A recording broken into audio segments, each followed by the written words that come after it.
ਸਵਾਗਤ ਹੈ ਦੋਸਤੋ ਤੁਹਾਡੇ ਆਪਣੇ ਗਿੱਲ ਡੇਅਰੀ ਫਾਰਮ 'ਤੇ। ਅੱਜ ਦੀ ਵੀਡੀਓ ਦੇ ਵਿੱਚ ਵੀਰੇ ਆਪਾਂ ਤੁਹਾਡੇ ਲਈ ਪਹਿਲਾ ਸੂਆ ਸੂਈ ਝੋਟੀ ਲੈ ਕੇ ਆਉਂਦੇ ਹਾਂ। ਚੰਗੇ ਕੱਦ ਕਾਠ ਵਾਲੀ ਝੋਟੀ ਆ, ਚੰਗਾ ਵਜਨ ਆ ਵੀਰੇ। ਕਿੰਨਾ ਦਿਨਾਂ ਦੀ ਇਹ ਸੂਈ ਹੋਈ ਆ ਤੇ ਬਾਈ ਦੇ ਦੱਸਣ ਮੁਤਾਬਕ 10 ਕਿਲੋ ਕਿੰਨਾ ਦਿਨਾਂ ਦੀ ਚੀਜ਼ ਬਹੁਤ ਤਿਆਰ ਆ। ਵੱਡੇ ਢਾਂਚੇ ਦੀ ਵੀਰੇ ਸਕੀਮ ਵਾਲੇ ਪੱਖੋਂ ਤੇ ਅੰਤ ਮੁੱਕੇ ਪਏ, ਬਹੁਤ ਹੀ ਸਕੀਮ ਵੱਡੇ ਕੱਦ ਕਾਠ ਦੀ, ਬਹੁਤ ਚੰਗੇ ਖਾਣੇ ਦੀ ਝੋਟੀ ਵੀਰੇ। ਤੇ ਬਾਕੀ ਜੀ ਤੁਹਾਡੇ ਸਾਹਮਣੇ ਤੁਹਾਨੂੰ ਵੀਡੀਓ ਦੇ ਵਿੱਚ ਦੇਖ ਹੀ ਰਹੀ ਆ ਨਾ।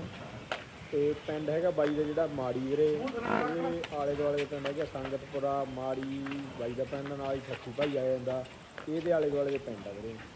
ਤੇ ਬਹੁਤ ਜ਼ਿਆਦਾ ਸਕੀਮ ਝੋਟੇ ਜਿਹੜੇ ਵੀਰ ਨੇ ਚੰਗੇ ਪੈਸੇ ਲਾਉਣੇ ਆ, ਚੰਗੀ ਸਕੀਮ ਝੋਟੀ ਖਰੀਦਣੀ ਆ, ਉਹ ਬਾਈ ਨਾਲ ਕੰਟੈਕਟ ਕਰ ਸਕਦਾ। ਤੇ ਤਿੰਨਾਂ ਦਿਨ ਸੂਈ ਥੱਲੇ 10 ਕਿਲੋ ਬੋਲਾ ਵੀਰੇ। ਤੇ ਬਾਈ ਨਾਲ ਕੰਟੈਕਟ ਕਰਕੇ ਬਾਕੀ ਜਾਣਕਾਰੀ ਮੁੱਲ ਬਾਈ ਤੋਂ ਪੁੱਛ ਸਕਦੇ ਹੋ। ਧੰਨਵਾਦ ਜੀ ਤੁਹਾਡਾ ਵੀਡੀਓ ਦੇਖਣ ਲਈ। ਚੈਨਲ ਜ਼ਰੂਰ ਸਬਸਕ੍ਰਾਈਬ ਕਰ ਲਓ ਵੀਰੇ। ਧੰਨਵਾਦ।